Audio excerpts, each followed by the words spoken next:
जय हिंद। आज का टॉपिक है 5 जगत वर्गीकरण, जिसको इंग्लिश में कहा जाता है 5 किंगडम क्लासिफिकेशन। तो आज इस वीडियो में 5 जगत वर्गीकरण के बारे में A to Z बातें जानेंगे, पूरे विस्तार से समझेंगे। हम चर्चा कर रहे थे जीवों का वर्गीकरण, जिसमें हमने देखा था कि वर्गीकरण क्या होता है, ठीक है। वर्गीकरण का इतिहास क्या है, वर्गीकरण की शुरुआत कैसे हुआ, वर्गीकरण की आवश्यकता क्यों पड़ी, इंसानों ने जीवों का वर्गीकरण क्यों किया, इन सभी के बारे में मैं पिछले वीडियो में ही चर्चा कर चुका हूं। यदि आपने अभी तक वीडियो नहीं देखा है तो लिंक मिल जाएगा आपको डिस्क्रिप्शन बॉक्स में, वहां से जाकर आप वीडियो देख सकते हैं और समझ सकते हैं। इसके अलावा हमने पिछले वीडियो में चर्चा किया था 2 जगत वर्गीकरण, 3 जगत वर्गीकरण, 4 जगत वर्गीकरण। देखिए, जो 2 जगत वर्गीकरण है तो उसमें सिर्फ जो जीव हैं तो उनको पादप और जंतु में बांट दिया गया था कैरोलस लिनियस द्वारा। तो जो 2 जगत वर्गीकरण है तो उसको कैरोलस लिनियस द्वारा दिया गया था। इसके अलावा जो 3 जगत वर्गीकरण है तो उसको ई हैकल द्वारा दिया गया था, ठीक है। एक वैज्ञानिक हुए ई हैकल, तो इनके द्वारा 3 जगत वर्गीकरण दिया गया। इसके अलावा आता है 4 जगत वर्गीकरण। तो जो 4 जगत वर्गीकरण है तो कोपलैंड द्वारा 4 जगत वर्गीकरण दिया गया था। एक वैज्ञानिक हुए कोपलैंड, जिनके द्वारा 4 जगत वर्गीकरण दिया गया। अब आता है 5 जगत वर्गीकरण। तो ये क्या है? 5 जगत वर्गीकरण, 5 किंगडम क्लासिफिकेशन। तो ये जो 5 जगत वर्गीकरण है तो इसे व्हिटेकर नामक वैज्ञानिक ने दिया। नोट कर लीजिएगा, व्हिटेकर नामक वैज्ञानिक ने दिया था इस क्लासिफिकेशन को। और किस सन में दिया था? तो सन 1969 में व्हिटेकर ने 5 जगत वर्गीकरण, 5 किंगडम क्लासिफिकेशन दिया। अब ये 5 जगत वर्गीकरण क्या होता है? तो सभी वैज्ञानिकों ने सभी जीवों को किसी विशेष जगत में क्लासिफिकेशन कर रहे थे। तो उसी समय जो व्हिटेकर नामक वैज्ञानिक है तो इन्होंने सभी जीवों का अध्ययन किया और उनमें अलग अलग लक्षणों के आधार पर, अलग अलग कैरेक्टर के आधार पर उनको 5 भागों में विभाजित कर दिया गया। उसी को कहा जाता है 5 जगत वर्गीकरण। तो ये आपको समझ में आया होगा।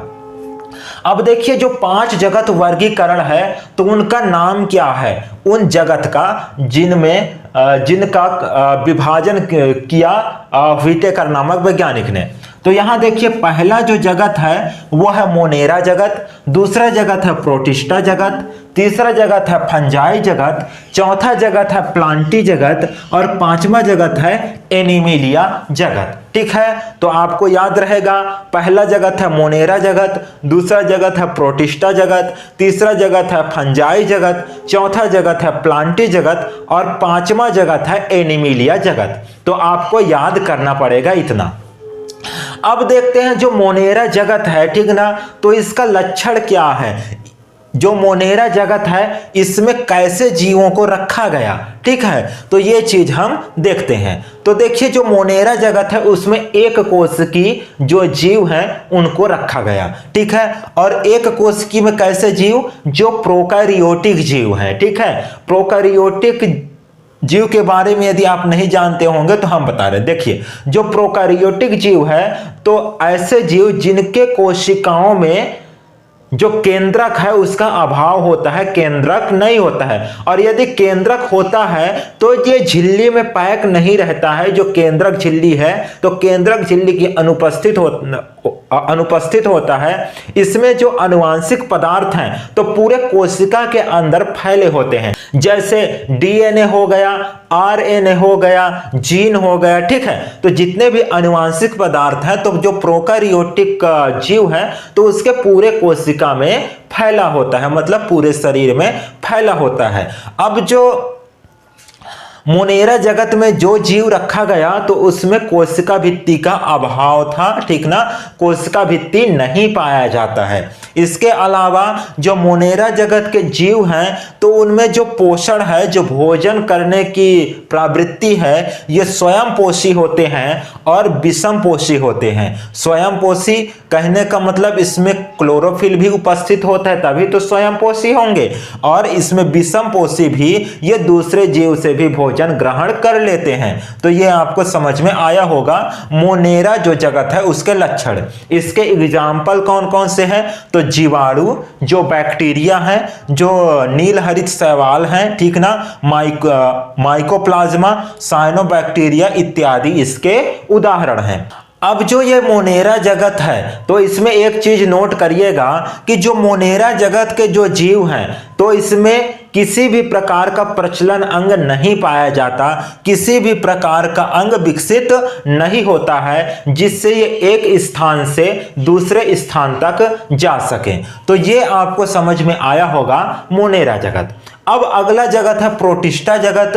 तो प्रोटिस्टा जगत को समझते हैं। अब देखिए, जो मोनेरा जगत था तो इसमें प्रोकैरियोटिक जीव थे, लेकिन जो प्रोटिस्टा जगत है तो इसमें एक कोष की जीव ही होते हैं। इसमें भी एक कोष की जीव था और इसमें भी एक कोष की जीव होते हैं, लेकिन इसमें प्रोकैरियोटिक जीव था और इसमें यूकैरियोटिक जीव हो जाते हैं। कहने का मतलब ये जो जीव होते हैं एक कोष की जीव, तो इसमें केंद्रक भी उपस्थित होता है, केंद्रक झिल्ली भी उपस्थित होता है, और इसके अलावा इसमें जो कोशिकांग हैं जैसे माइटोकॉन्ड्रिया हो गया, रिक्तिका हो गया, लाइसोसोम हो गया, ठीक ना, अंतःप्रद्रवी जालिका हो गया, राइबोसोम हो गया, तो ये सब प्रेजेंट होते हैं प्रोटिस्टा जगत के जीवों में, ठीक है। अब देखिए, जो इनका गमन के लिए है, एक स्थान से दूसरे स्थान तक जाने के लिए सीलिया और फ्लैजिला विकसित होते हैं, जिससे ये जीव एक स्थान से दूसरे स्थान तक गमन कर सकते हैं।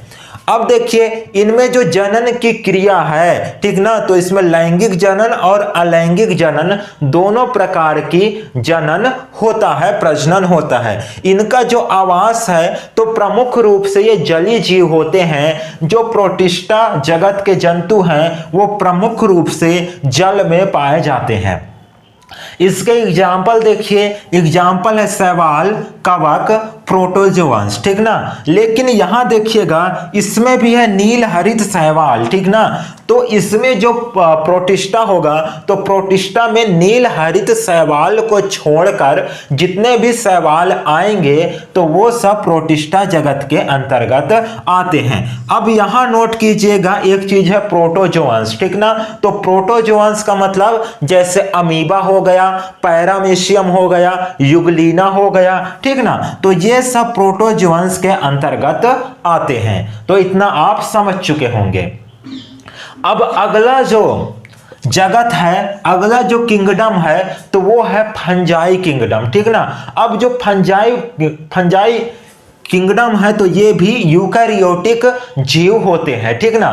अब देखिए, इसमें भी यूकैरियोटिक जीव है और इसमें भी यूकैरियोटिक जीव है, लेकिन ये जो होते हैं फंजाई जगत के वो विषम पोषी होते हैं और इनका जो पोषण है, ठीक ना, पोषण जो भोजन करने की प्रवृत्ति है तो ये सड़े गले कार्बनिक पदार्थों पर निर्भर रहते हैं। जैसे आप अचार देखे होंगे, ठीक ना, जब अचार सड़ता है तो उसमें क्या निकल जाता है? फंजाई निकल जाता है। फंजाई को हिंदी में कवक कहते हैं, इसको भी आप नोट कर लीजिए, ठीक ना। फंजाई को ही क्या कहते हैं? कवक कहते हैं। कहीं कहीं लोग फंगी भी कहते हैं और फफूंद भी कहते हैं। जो फंजाई है तो उसको फफूंद भी कहा जाता है।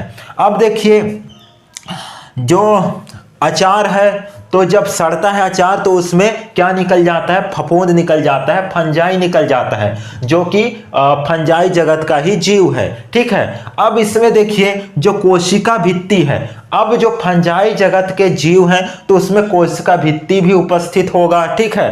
तो इसमें जो कोशिका भित्ति है वो काइटिन नामक शर्करा का बना होता है। तो इतना आपको समझ में आया होगा। इसके एग्जाम्पल देखिए, एग्जाम्पल मशरूम, जो आप पिहरी खाते हैं, छतनी खाते हैं, फूटू खाते हैं, ठीक ना, तो वो सब किसका उदाहरण है? तो ये फंजाई का उदाहरण है। जैसे ईस्ट हो गया, ठीक ना, तो ये भी किसका उदाहरण है? फंजाई जगत का उदाहरण है। तो इतना आपको समझ में आया होगा फंजाई जगत। अब अगला जगह है प्लांटी जगत, और जो प्लांटी जगत है तो इसको हिंदी में कहते हैं पादप जगत। तो इसको नोट कर लीजिएगा, जो प्लांटी जगत है उसको हिंदी में क्या कहते हैं? पादप जगत कहते हैं। और जो पादप जगत है ये बहुकोशिकीय यूकेरियोटिक जीव होते हैं, ठीक है। अब बहुकोशिकीय यूकेरियोटिक जीव होते हैं जो प्लांटी जगत के जो जीव हैं, और ये स्वयंपोषी होते हैं। स्वयंपोषी कैसे होते हैं, ठीक ना? इसमें क्लोरोफिल उपस्थित होता है, और जब क्लोरोफिल उपस्थित होता है तो ऐसे जीव, ठीक है, सूर्य के प्रकाश की उपस्थिति में और क्लोरोफिल की उपस्थिति में कार्बन डाइऑक्साइड और जल की सहायता से अपना भोजन का निर्माण स्वयं कर लेते हैं, इसीलिए इनको स्वयंपोषी जीव कहते हैं, ठीक ना।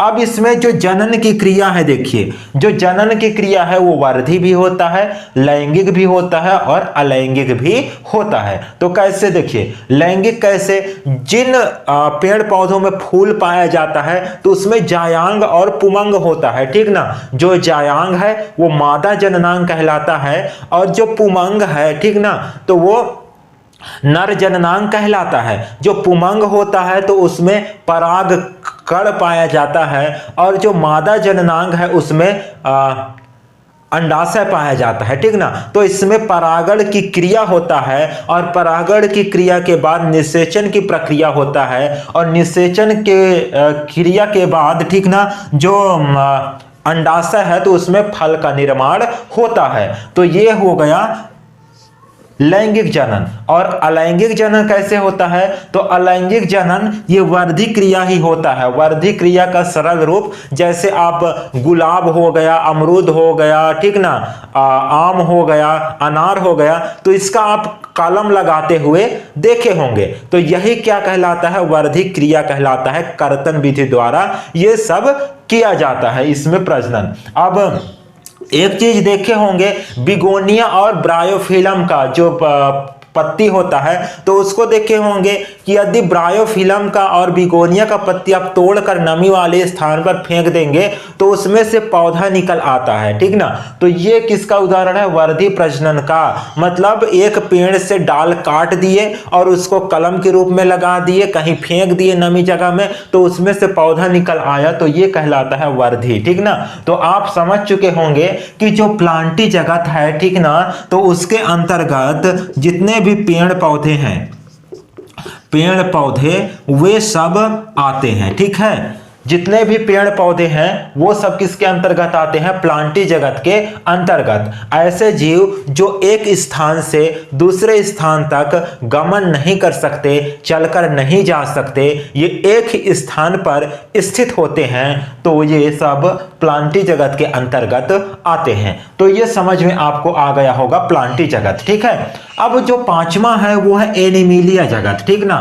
तो एनिमिलिया जगत में भी बहुकोशिकीय जीव आते हैं, और इसमें भी यूकेरियोटिक कोशिका होता है, लेकिन ये विषमपोषी होते हैं। इसमें क्लोरोफिल अनुपस्थित होता है। जो प्लांटी जगत के जीव हैं तो इनके द्वारा जो भोजन बनाया गया रहता है तो उसी पर आश्रित रहते हैं विषमपोषी जीव, ठीक है। एनिमिलिया जगत के जो जीव हैं तो ये विषमपोषी हो गया, ठीक ना। ये चलायमान होते हैं। जो एनिमिलिया जगत के जीव हैं ये चलायमान होते हैं, एक जगह से दूसरे जगह जा सकते हैं, ठीक ना।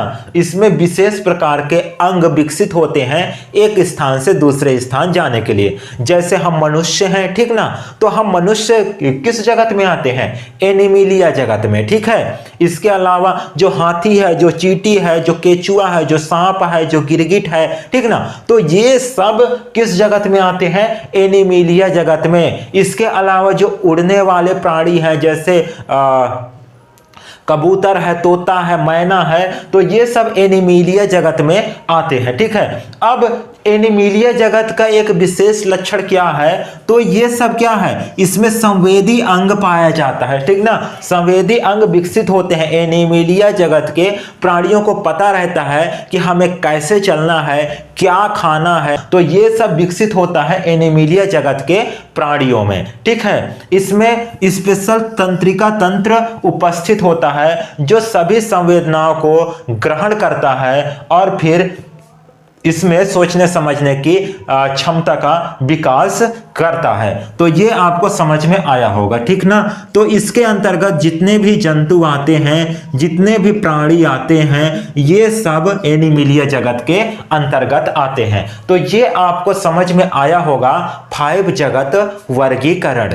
अब देखिए, जो प्लांटी जगत है और जो एनिमिलिया जगत है, तो उनके भी कई भाग हैं। जैसे प्लांटी जगत के थैलोफाइटा हो गया, ब्रायोफाइटा हो गया, टेरिडोफाइटा हो गया, और जो एनिमिलिया जगत है तो पोरीफेरा से लेकर Porifera, Coelenterata, Annelida, Mollusca, chordata, vertebrata, तो ये सब भाग होते हैं। तो आज के लिए बस इतना ही। इनके जो भाग है प्लांटी जगत के, थैलोफाइटा, ब्रायोफाइटा, टेरिडोफाइटा, और जो एनिमिलिया जगत के जो भाग हैं Porifera, Coelenterata, Mollusca, chordata, Annelida, vertebrata, तो इनके बारे में हम नेक्स्ट वीडियो में विस्तार से चर्चा करेंगे। आज के लिए बस इतना ही। ये टॉपिक यदि आपको समझ में आया है, यदि आपने अभी तक हमारे वीडियो को लाइक नहीं किया है तो वीडियो को लाइक कर दीजिएगा, और अभी तक आपने हमारे चैनल को सब्सक्राइब नहीं किया है तो चैनल को सब्सक्राइब जरूर कर लीजिएगा। जिससे होगा क्या, जैसे हम न्यू वीडियो अपलोड करेंगे तो उसका नोटिफिकेशन आपको मिल जाएगा सबसे पहले। तो आज के लिए बस इतना ही। फिर मिलेंगे इसी उद्देश्य के साथ नेक्स्ट वीडियो में। तब तक के लिए धन्यवाद। जय हिंद।